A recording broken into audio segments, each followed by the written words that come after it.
gbogbo ènìyàn ṣe ti gbọ́ ÒpómúléróTV ti dé bí àṣẹ̀ṣẹ̀ yọ. Sórí ilé-iṣẹ́ tẹlifíṣàn ìpínlẹ̀ Èkó LTV 8 pẹ̀lú ọ̀kan òjọ̀kan ètò Yorùbá alárinrin. Àgbéyẹ̀wò fíìmù, oge ṣíṣe, eré ìdárayá, ìgbé ayé àwọn ènìyàn jàǹkàn-jàǹkàn, àwàdà àti orin ìṣẹ̀lẹ̀ lóríṣiríṣi láwùjọ. Ilẹ̀ káàárọ̀ oòjíire Yorùbá lórílẹ̀‐èdè wa àti káàkiri àgbáyé. Ẹ darapọ̀ mọ́ wa ní ọjọ́jọ́ Sátidé ní déédéé aago 9 sí aago 10 ní àṣálẹ́ ní ilé-iṣẹ́ tẹlifíṣàn ìpínlẹ̀ Èkó Lagos Weekend Television ÒpómúléróTV. Gbogbo igi tẹ́lẹ̀gbẹ̀dẹ̀ bá fọwọ́ bà dídùn ní dùn.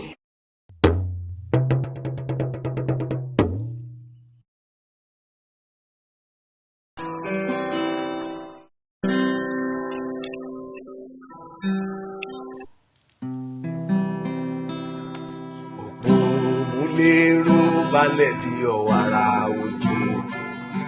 Pàjùbà kọ́ra bàtà tó tọ́lẹ̀ aláyọ̀ òrò.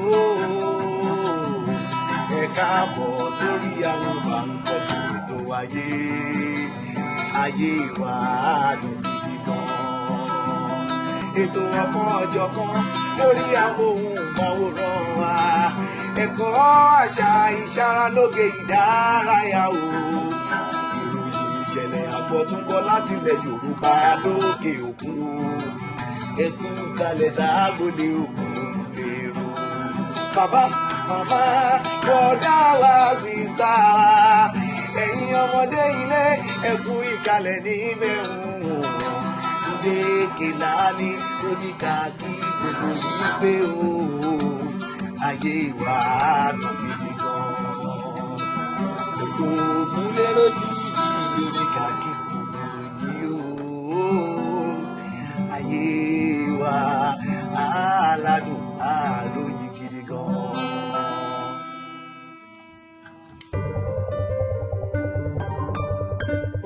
Òpómúléró, Òpómúléró, Òpómúléró, Òpómúléró, Òpómúléró, ՕpómúléróTV.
Oluwa ló bá mi ṣe sátì lówó ìgbàlù, táyé ní máa bá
pàjẹ́ tán tàbí pàjẹ́ ènìyàn máa ń lóhun tí wọ́n ń bá ká ilé ìyọ́ ọlọ́run bàbá ń ṣeun.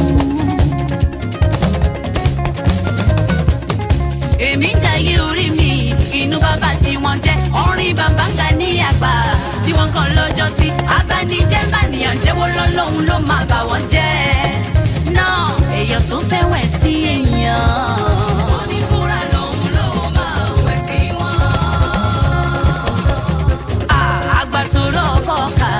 Tí ọmọ ní o èyí lárí àwọn ọmọlá kẹtọrọ dáríjì àgbàtọrọ fọkà ẹran tí ọmọ yìí o èyí lárí àwọn ọmọlá kẹtọrọ dáríjì èyí lárí àwọn ọmọlá kẹtọrọ dáríjì èyí lárí àwọn ọmọlá kẹtọrọ dáríjì èyí lárí àwọn ọmọlá ọdẹ ní lárí àwọn ọmọlá.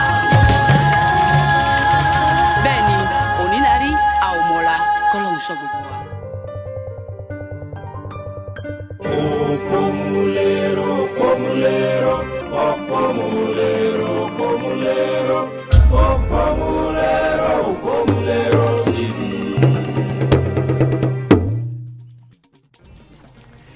Ẹ káàbọ̀ sí Òpómúléró TV. Bọ́láńlé Bámidélé lórúkọ tèmi. Gẹ́gẹ́ bí ìṣe wa, ọ̀kan òjọ̀kan ètò láti là sílẹ̀ fún ìgbádùn yín lénìí. Àfihàn fíìmù Oleku á tẹ̀síwájú. Àmọ́ ṣáájú yẹn, a máa kọ́kọ́ wo bí Òpómúléró TV ṣe bá TK sọ̀rọ̀ lórí fíìmù Oleku. Àyọ̀ká ń kọrin náà gbẹ̀yìn. Àríyá pàpà wà lórí ètò. Àmọ́ ẹ jẹ́ a kọ́kọ́ gbọ́ àkójọpọ̀ ìròyìn láti àwọn ìpínlẹ̀ Yorùbá lábẹ́ àkóso Dawn Commission pẹ̀lú Tolúlọpẹ́ Ìbíkúnlé.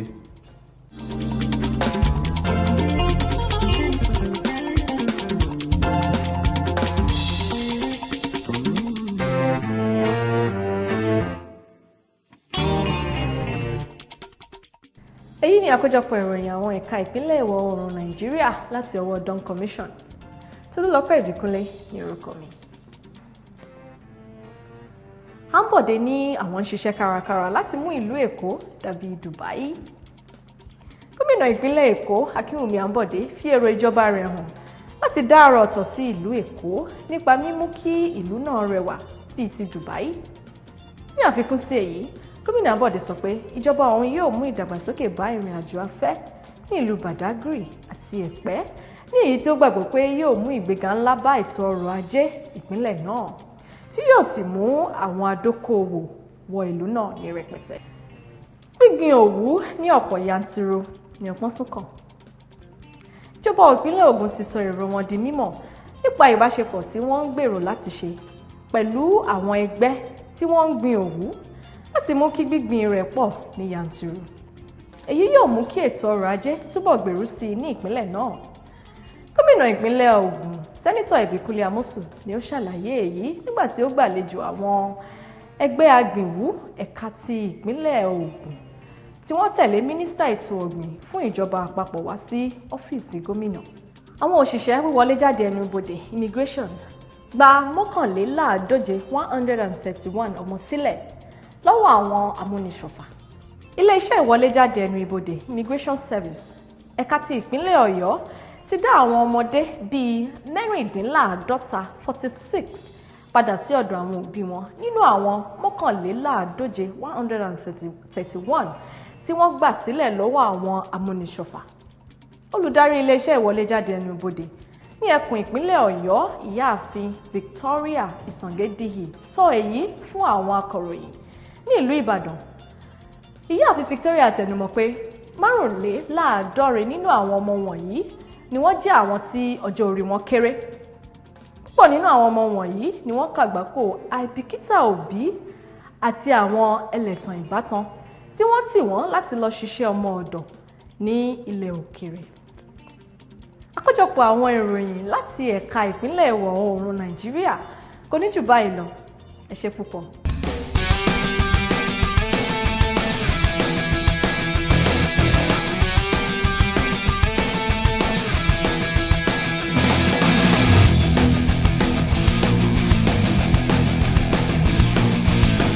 My name is Mainframe Film. I'm the Commissioner for Education, Science and Technology of the state. The summer camp was the initiative of His Excellency Senator Ebikule Amosu to introduce the model school infrastructure.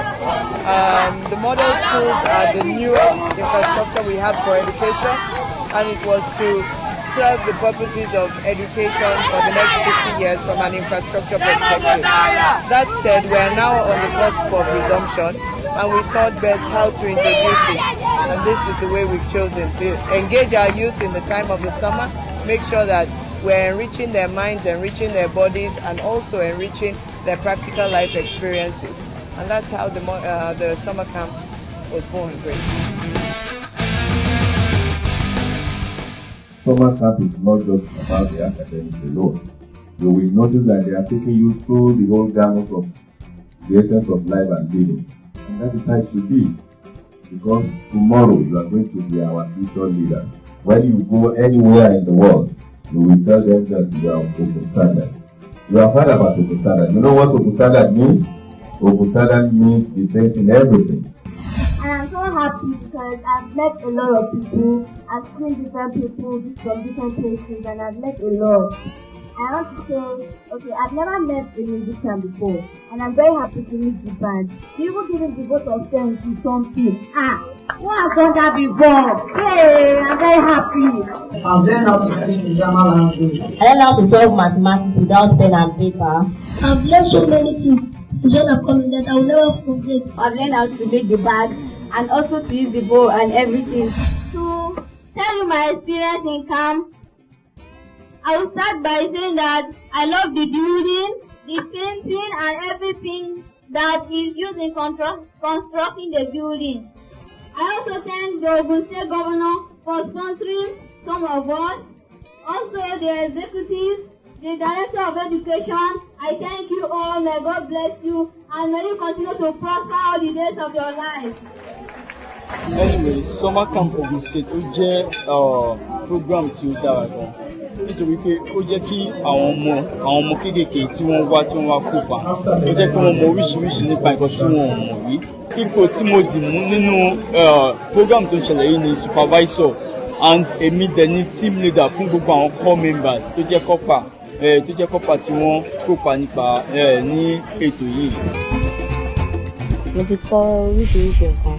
Lára nǹkan tí mo ti kọ́ ni clutch purse, ìrẹ̀lẹ̀ àti bow tie pẹ̀lú elbow, àti bí a ṣe lè sọ èdè German, pẹ̀lú bí a ṣe lè jẹ́ kí ìlera wa kó jí pépé, bí a ṣe lè ṣe àwọn eré ìdárayá oríṣiríṣi tó máa jẹ́ kí ara wa kó dáa, àti bí a ṣe lè tún àyíká wa ṣe, àti bí a ṣe lè manage àwọn nǹkan táwọn ní máa waste àwọn nǹkan. Wọ́n ti kọ́ wa bí a ṣe ń sọ èdè German, wọ́n ti kọ́ wa bí a ṣe ń kíyàn àti alifábẹ́ẹ̀tì bíi A, B, C àti bẹ́ẹ̀ bẹ́ẹ̀ lọ. Wọ́n sì tún kọ́ wa lórí ẹ̀kọ́ kí ara wa lè já pépé àti àwọn product fixing. Wọ́n ti wá síbí báyìí, wọ́n ti wá sọ ìyàtọ̀ fún wa láàárín àwọn oògùn wọn. Ní summer camp mo ti kọ́ bí wọ́n ṣe ń ṣe maths láì lo ìwé àti paper. A dẹ̀ ti rí bí wọ́n ṣe ń ṣe bag àti purse pẹ̀lú bow tie pẹ̀lú hair tie. Mo ti kọ́ bí wọ́n ṣe máa ń ṣe purse, bí wọ́n ṣe máa ń ṣe alice band. Wọ́n dẹ̀ máa ń ṣe lessons fún wa bíi maths, English àti Yorùbá. Wọ́n ti kọ́ wa pé kí a má máa lo nǹkan nílòkulò.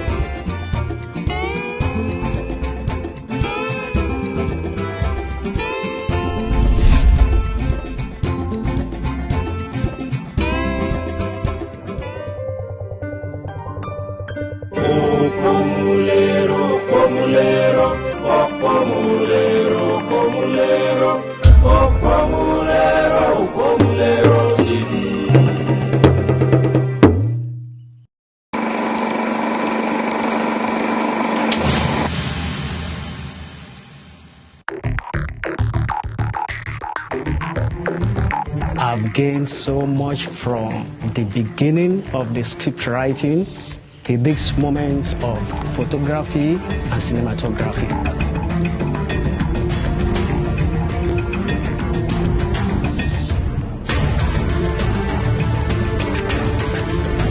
For me, it's the best I can get in the country.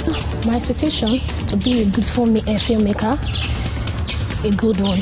Being in MFMI is like a dream come true. Experience so far in MFMI, it's been wonderful. It's been a wonderful experience. What I would say the added advantage to this lecture, to me, to this institute, is the lecturers that have been here. They are all A-class standard. They have been tutored by hardest working creative industry professionals.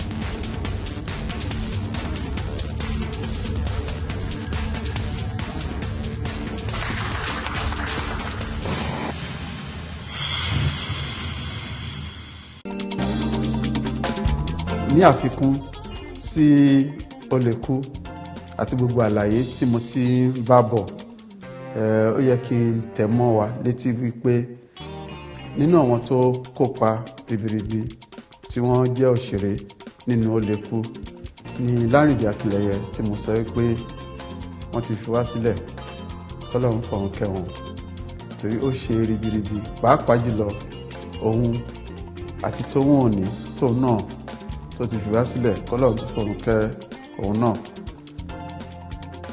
Ìyá Àjàní ni tóun òní ṣe ṣùgbọ́n Lárìndé Akínlẹ́yẹ ṣe àbúrò ìyá Àjàní tó jẹ́ ẹ̀gbọ́n fún Àjàní fúnra rẹ̀ tí Yẹmí Ṣódìmú ṣe. Bọ́n méjèèjì ṣe ṣeré èèyàn lè mọ̀ pé eré lásán ni torí ti dàbí ẹni pé òótọ́ ni. Yàtọ̀ sí àwọn tí mo dárúkọ yìí, àwọn kan wà tó jẹ́ pé wọ́n kópa ṣùgbọ́n àwọn a lè pè ní bí amúlémẹ́gbẹ̀lẹ́gbẹ̀ẹ́ tó bá pọ̀ wọn ẹlẹ́dàkejì wa lẹ́nu iṣẹ́ ni wọ́n lè sọ pé wákàpàs ni wọ́n ṣùgbọ́n ẹlòmíràn ń ṣe irú bí ọdún àlejò nísìn tó sin ọ̀gágun sọ́jà kan wá òun kì í ṣe wákàpàs ẹni tó ti wà lẹ́nu eré ṣíṣe tipẹ́ tó kọ́ ẹ̀kọ́ nísìn tó dẹ̀ jẹ́ pé òun gangan ó ń darí eré ó jẹ́ ẹni tí a lè mú yangàn nínú àwọn tó wà lẹ́nu iṣẹ́ sinimá. Táíkàrọ̀ òwe náà bí olóṣèlú ṣùgbọ́n ó fẹ́ràn láti máa kópa nínú eré wa. Ó wà nínú Agogo Eewo àti àwọn nǹkan míì tá a ti ṣe kọjá sẹ́yìn. Pàápàá jùlọ Túndé Adégbọlá tó tiẹ̀ jẹ́ pé ẹnjìníà ni òun náà lẹ́ẹ̀kọ̀ọ̀kan nítorí ó ní ẹ̀bùn foríṣiríṣi nǹkan. Musician lòun náà lẹ́ẹ̀kọ̀ọ̀kan ó máa ń kópa nínú eré tá a ṣe, òun náà wà nínú Oleku.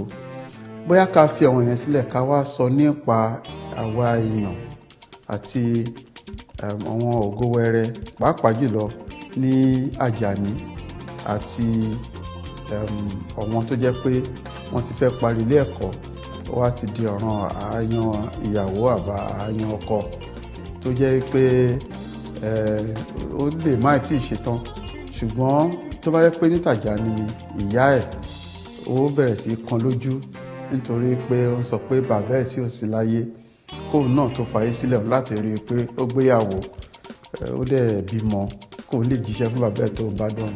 Ìjẹ́ mọ̀ pé àwọn àgbàlagbà ń gbà mí ọkàn máa ń sọ kínní ẹ̀ láti fi dẹ́rù ba inú àwọn ọmọ wọn ni. Bọ̀ kí ló ń ṣẹlẹ̀ gangan sí àwọn ọmọ wa àwọn ògo wẹrẹ torí kò sí ẹni tí irú ẹ̀ ò ṣẹlẹ̀ sí rí tó bá di pé nítọkùnrin tèmi jọkùnrin tí mo mọ̀ á dìgbà kan tó jẹ́ pé á dàbí pé ọ̀rọ̀ obìnrin kò tiẹ̀ yéèyàn rárá nítorí kìíní ẹ̀ dàbí ìgbà tó jẹ́ pé gbogbo wa bí ẹni pé à ń léra wa káàkiri ni. Ó ṣeé ṣe kó jẹ́ kéèyàn nífẹ̀ẹ́ obìnrin kan tó rò pọ̀ ń fẹ́ kò sí nǹkan tó lè ní ṣe láti fi tẹ́ lọ́rùn a máa ra ẹ̀bùn a máa wá kí máa ṣe gbogbo ṣùgbọ́n nígbà míì obìnrin pàápàá náà kò yé wa kò yẹ́kùnrin nígbà yẹn á dàbẹ̀ ní pé òun ń sá fún ẹni tó nífẹ̀ẹ́ á máa sá tẹ̀lé ẹnìkan tí ò tiẹ̀ nífẹ̀ẹ́ rárá ẹni yẹn ó lè jẹ́ pé bí wọ́n ṣe ń pọ́nlé níbì kan òun á tún kọ àpọ́nlé yẹn á tún máa lé ẹnìkan tó jẹ́ pé ìyẹn ò tiẹ̀ náà ní ẹ̀ rárá ìyẹn á tẹ̀ máa tèmi sílẹ̀ ìyẹn máa bí ìgbà tí ìyẹn máa lé sá ṣùgbọ́n ní tí wọ́n ń sá tí wọ́n tún fẹ́ òun á tún máa lé ẹlòmíì á tún máa sáré tẹ̀lé nìkan tó jẹ́ pé ìyẹn náà tún máa sáré tẹ̀lé lómi bóyá bọ́lọ́run ṣe dá ilé ayé nìyẹn ṣùgbọ́n mo mọ̀ pé lóríṣiríṣi gbogbo wa àti kọjá ìgbà yẹn tó bá ṣe é ṣe ni àbá ní kí olúkálùkù tó ń wo Oleku tó nǹkan tí mo sọ yìí olúkálùkù lè kọ̀wé sí wa láti fi hàn wípé nígbà tèmi o nǹkan tèmi rí nílé àbí bóyá obìnrin ló ń ṣàṣejù àbá ọkùnrin là ń ṣe àṣejù ọ̀pọ̀lọpọ̀ irú ẹ̀ pọ̀ nínú Oleku ẹ máa bá a ká lọ.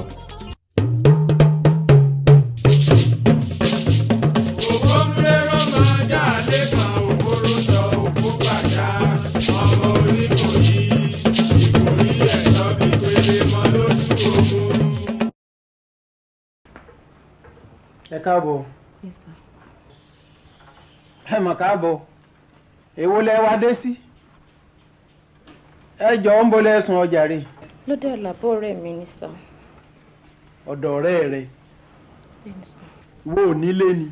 Ilẹ̀ ti ṣú ni sà. Níbo ni ilẹ̀ ṣú ọ sí? Àjò ni sà. Ẹ ń ṣe kí ni? Ẹ ń jó? Ẹ ń jó? Ojoojoojú ọgbàgbé ilé tiẹ̀. Kò sí táàkì. Gẹ́gẹ́ bí ẹ. Kálílé. Ara. Ilẹ̀. Àbúrò mi. Ìwọ lábúrò tó dáa tó báyìí ò sì jẹ́ ká mọ̀. Ajá mọmọ tiẹ̀ fún lọ́mú, ọmọ tó dún ọyà kì mọ́lẹ̀. Báyé ṣe rí nìyẹn. Tọ́wọ́ ẹkùn bá wá tẹ ọmọ ajá, kájá má fi ṣèbínú. Ọdẹ náà bá kí ọmọ ẹkùn mọ́lẹ̀ ńkọ́. Ṣé bọ́lọ́run wà tó kápá ọdẹ?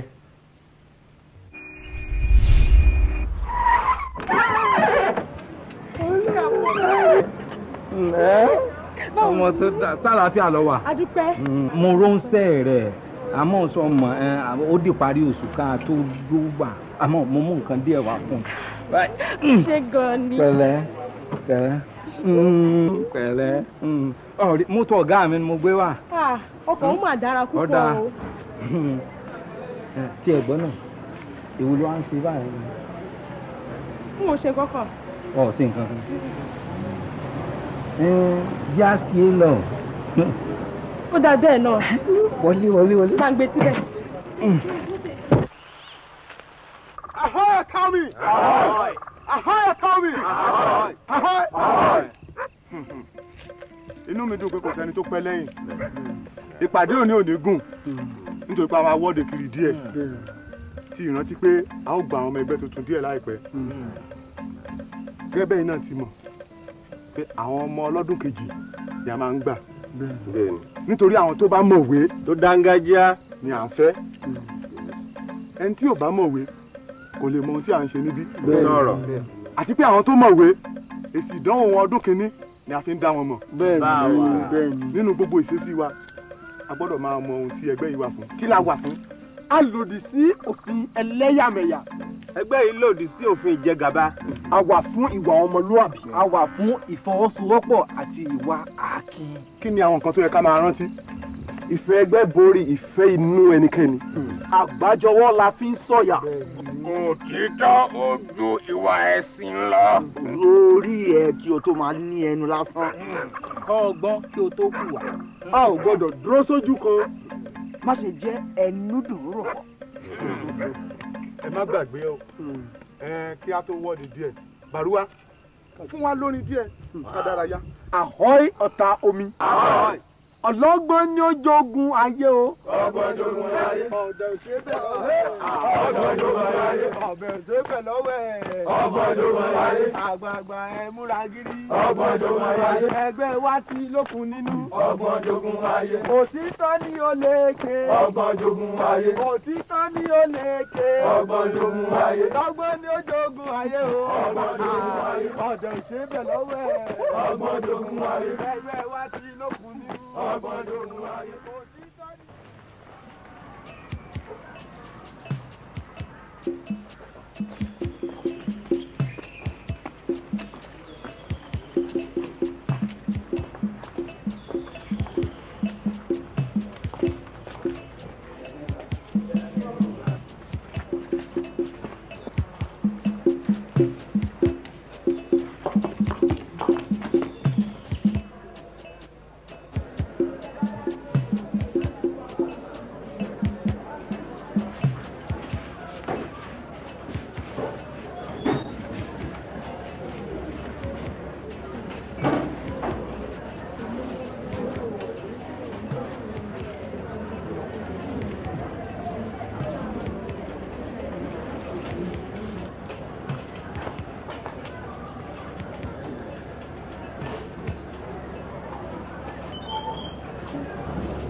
ṣùgbọ́n àwọn ọmọ tó dára gan wà lọ́gbà yìí o.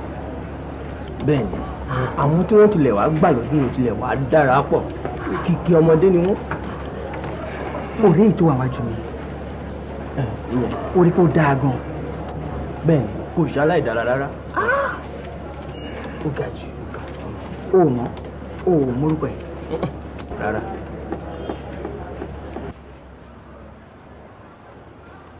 mo fẹ́ sọ fún yín pé ó dọ̀wọ́ yín àmúlélé o èèrà ọ̀fẹ́ kò kóró dénú o ẹlẹ́rù ní sì gbé níbi tó ti wúwo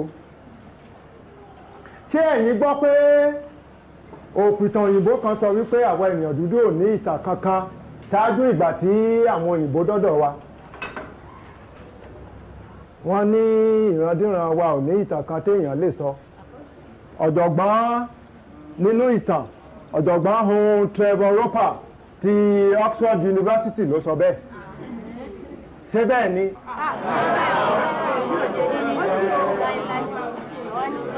ní kì í bá wa ṣe bẹ́ẹ̀ ta ni yóò bá wa kọ ìtàn wa. àwa ò lè gbà kí òyìnbó kọ ìtàn tiwa fún wa o.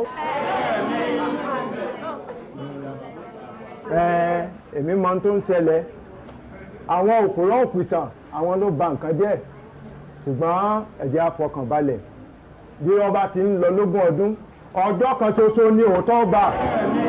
ẹ̀yin ọlọ́dún kìíní wọ́n máa rí àwọn kan ní ọjọ́ ọ̀la wọ́n máa rí àwọn kan ní ọjọ́ ọ̀túnla kí oníkálukú kọ orúkọ rẹ̀ sí abẹ́ ibi tí ó bá rọ̀ lọ́rùn jùlọ wọ́n máa mú ìwé yìí káàkiri àárín yín níkọ̀ọ̀kan tó kò jù bẹ́ẹ̀ lọ ẹ ṣeun o.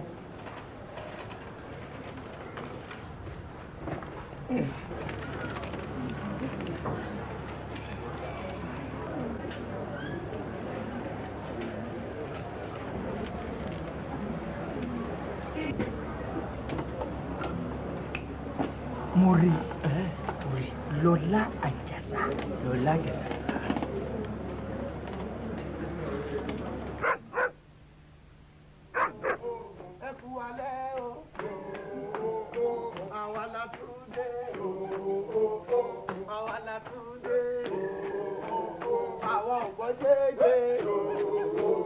àwọn òpójégbé àwọn mójútó fún àwọn mójútó fún òtítọ́ ni ó lékè òtítọ́ ni ó lékè ọ̀gá wa ti dé ẹ kú wálé o ẹ kú wálé o.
Ọlọ́run ṣeun. Àṣàkẹ́ ó ti dé tipẹ́. Ó ti pẹ́ díẹ̀ o, mo ti fẹ́ máa lọ. Ọwọ́ àdérí mú láti jọjọ́ ẹ̀. Ìmúra àdánwò tèmi náà ń ṣe ò jẹ́ kí n wá wò ẹ́. Àjàní, ojú mi rí máa bò. Kí ló dé? Bàbá mi ni o, wọ́n bú in tí ò ní tán sílẹ̀ sí mi lára láàárọ̀ ọjọ́ yẹn nígbà tí mo délé. Ọpẹ́lọpẹ́ ìyá mi gan ni ìjẹ́ wọn náà mi. Bàbá yìí máa le o. Wo wọ́n tẹ̀tú ti wá ṣe bẹbẹ nísìn, wọ́n ti gbófin mìíràn jáde. N gbọ́dọ̀ jáde, bẹ́ẹ̀ lálejò kálejò kò gbọ́dọ̀ wá mi wá nulé. Wọn sì lé gan ló ṣe jẹ́ ń sáré wá báyìí pàápàá. Kí la ṣe wá máa ṣe yìí báyìí? Wo ìwọ ló máa bó ṣe máa gbára ẹ lẹ́nu ọ̀rọ̀ yìí o. Irú ọgbọ́n báyìí náà la mọ̀ dá, àbí? Mo tiẹ̀ mú nǹkan wá fún un.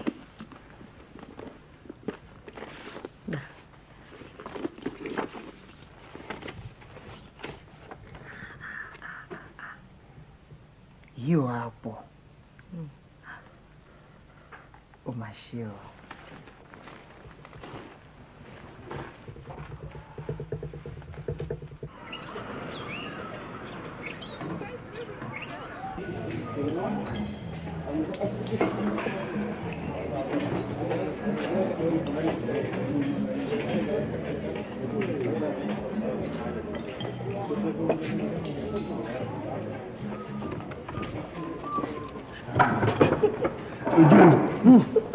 Ojo. Oga.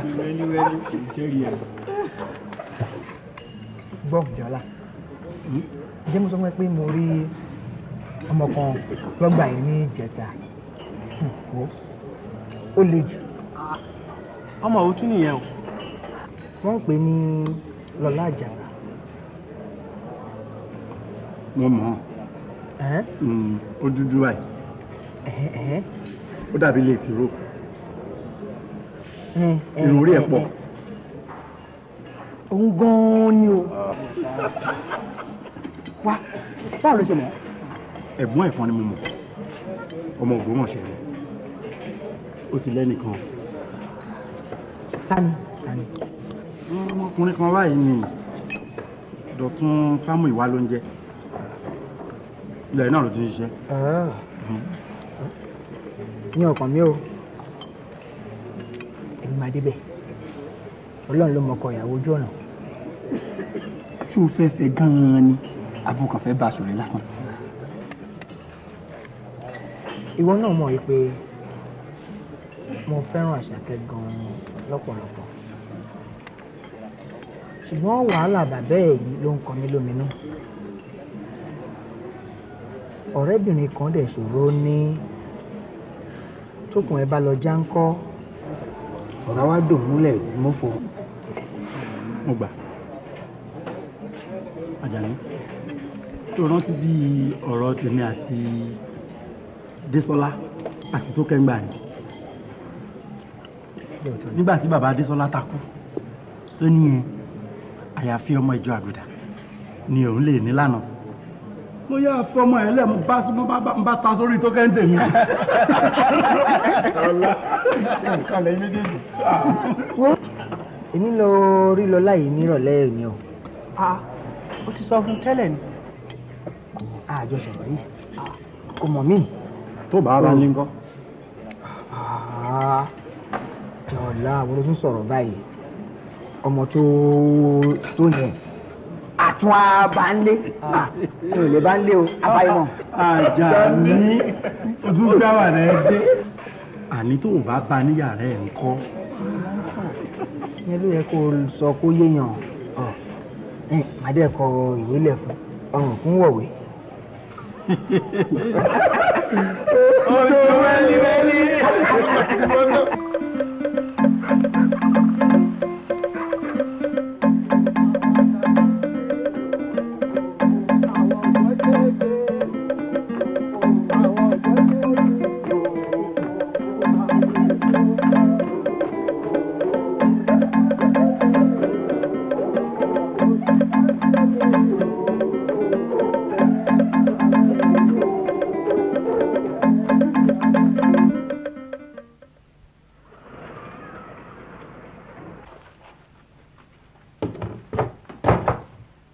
Jẹ́ bẹ́ẹ̀ ṣe.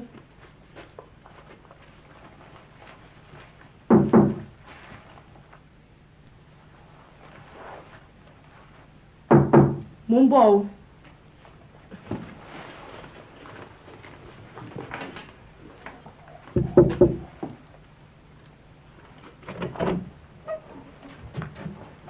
Tálẹ̀ bèrè. Omidan Lọ́lá ni. Lọ́lá wo? Lọ́lá Àjàsá. Ṣé kò sí nǹkan? Kò sí láburú. Ṣé ẹ dá Lọ́lá náà mọ̀ tẹ́ bá rí? Dáadáa. Òun náà ni. Kí ló wá dé o? Mo wá jíṣẹ́ kan fún ẹ ni.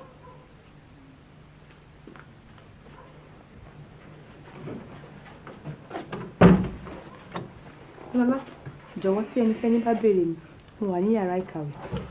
Ó dàrú.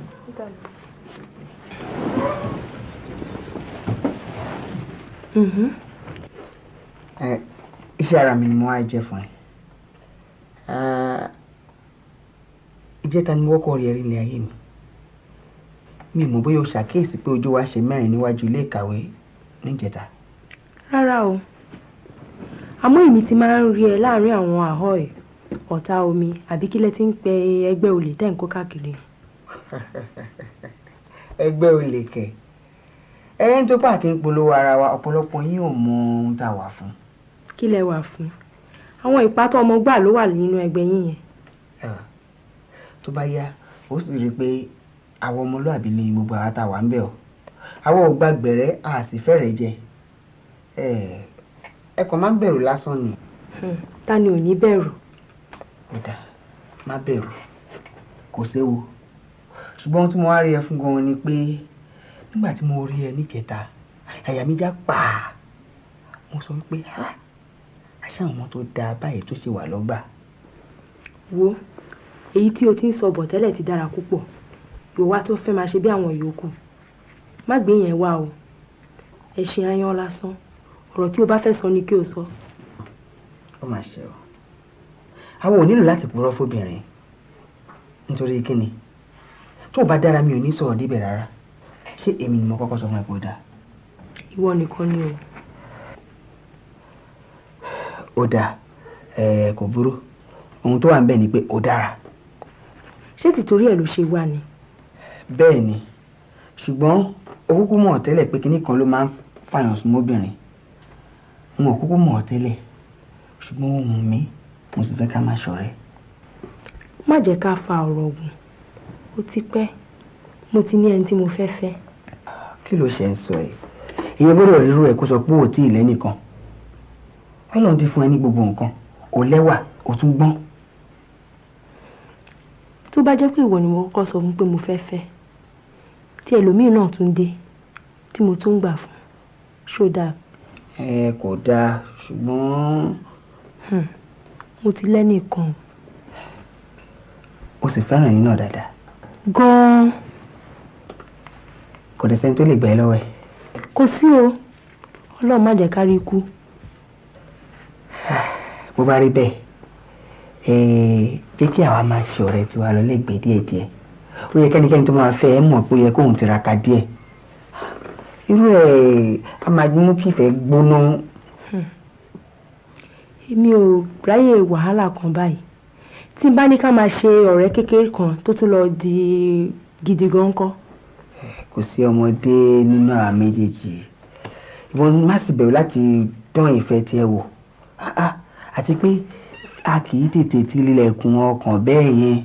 Àgbọ́n tó lọ́hùn. Èmi ò ráyè ọ̀rẹ́ púpọ̀. Ṣùgbọ́n mi ò lòdì sí pé ká máa wá kíra wa. Tó bá ráyè, o lè wá máa kí mi. Tèmi náà bá ráyè lẹ́ẹ̀kọ̀ọ̀kan máa máa yọjú sí ẹ. Kò jù bẹ́ẹ̀ lọ. Ẹ̀yin náà ṣì dáa. Báyìí, ó ṣì dáa díẹ̀. Kó mi ń jẹ́ kó sùn mi, èmi á máa wẹ̀. Ṣé kí n wá lọ́la? Jẹ́ kí n wò ná.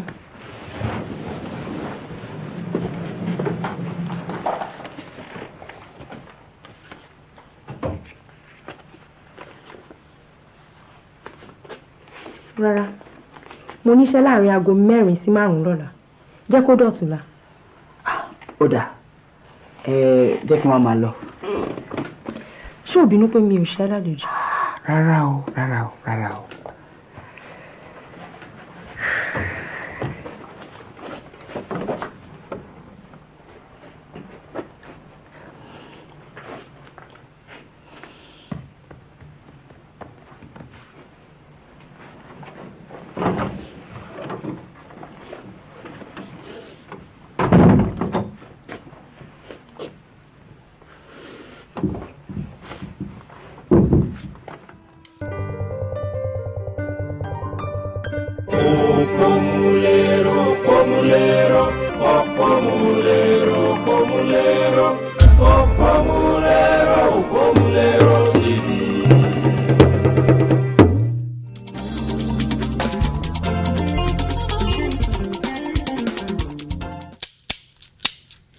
tó bá ṣe pólóyè ló bí mi ò máa gẹṣin jáwé ọ̀dán.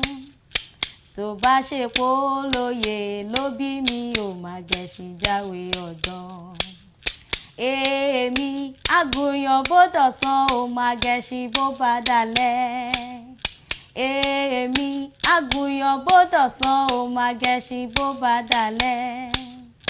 tó bá ṣe pólóyè ló bí mi ò máa gẹṣin jáwé ọ̀dán.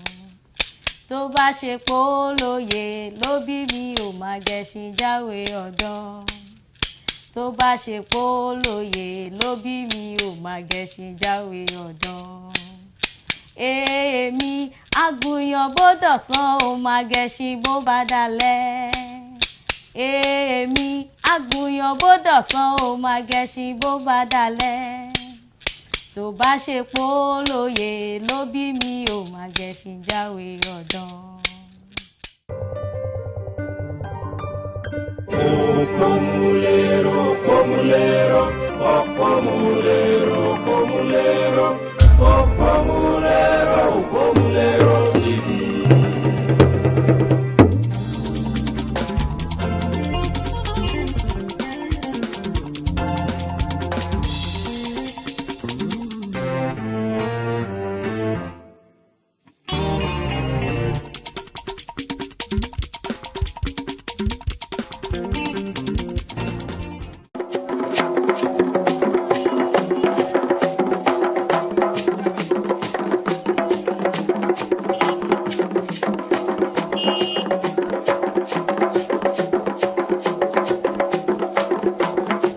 wọ́n ní ẹni tó bá sọ lẹ́nu ó ti so àpò ìyàkọ́.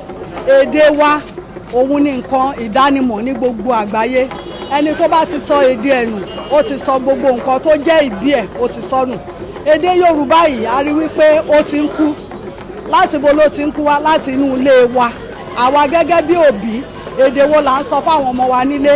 àwọn ọmọ wa gbọ́dọ̀ lọ sí ilé ìwé kán lọ kọ́ èdè Gẹ̀ẹ́sì níbẹ̀. èdè tiwa la gbọ́dọ̀ fi máa kọ́ wọn nílé.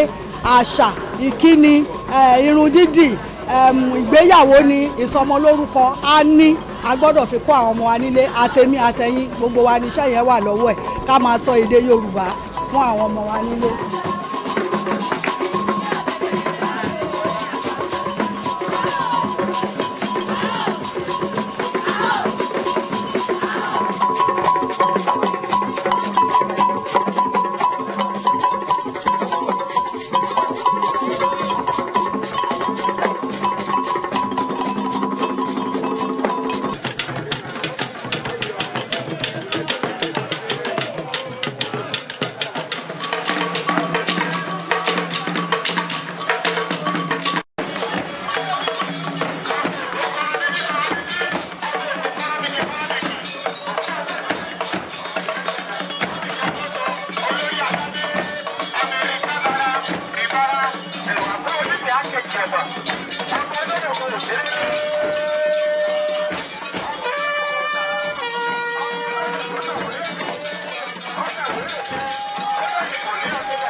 His Imperial Majesty Ori Editor.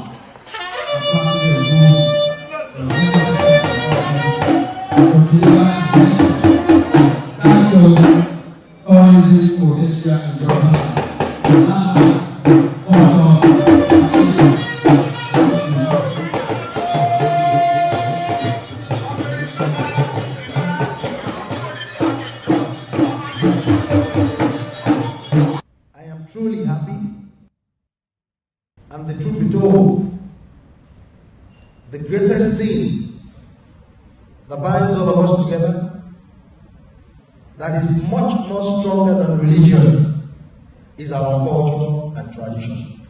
And it's very paramount for our heritage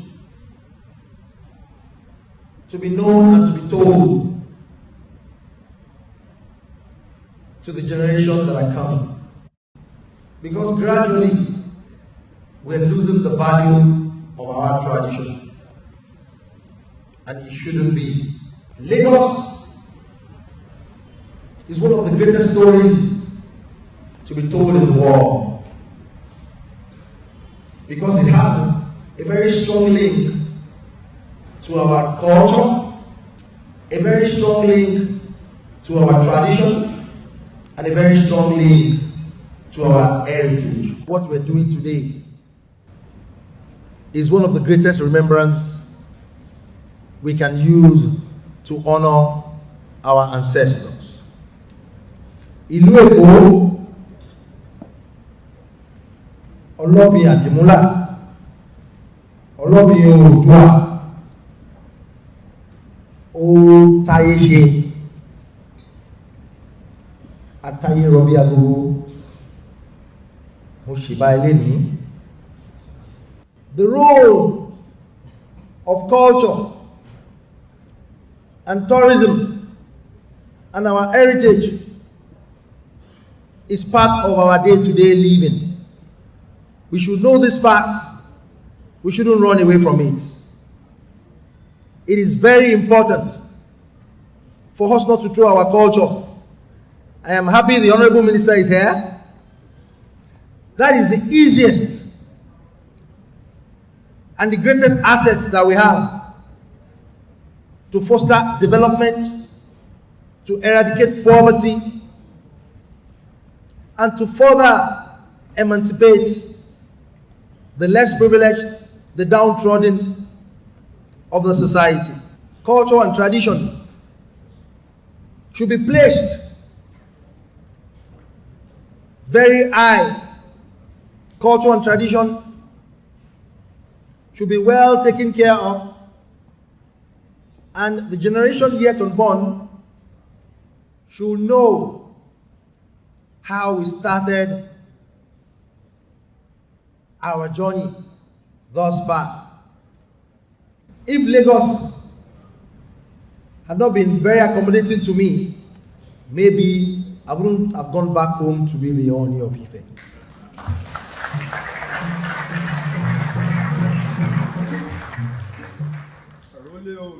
Ìlú Èkó pè mí o, èmi ò mọ̀ pa ní o.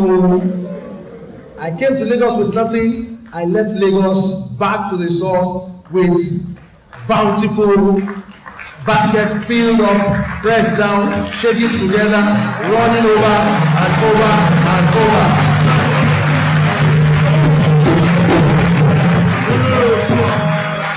I want to thank the organizers of Lagos at 50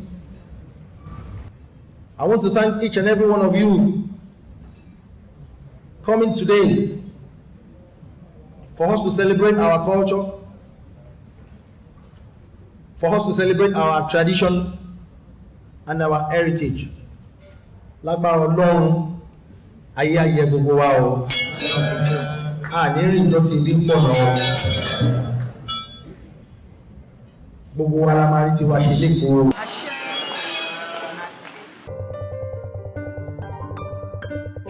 Òpómúléró, òpómúléró, òpómúléró, òpómúléró, òpómúléró, òpómúléró TV.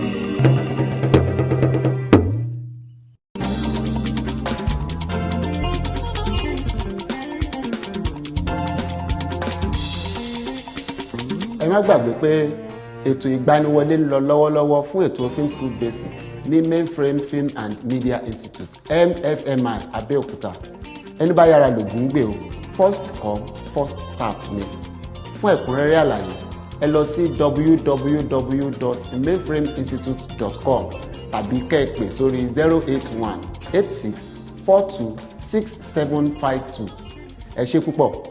Ayọ̀ la máa fi pàdé lórí Òpómúléró TV. Bọ́láńlé Bámidélé ni mò ń jẹ́. Ire o.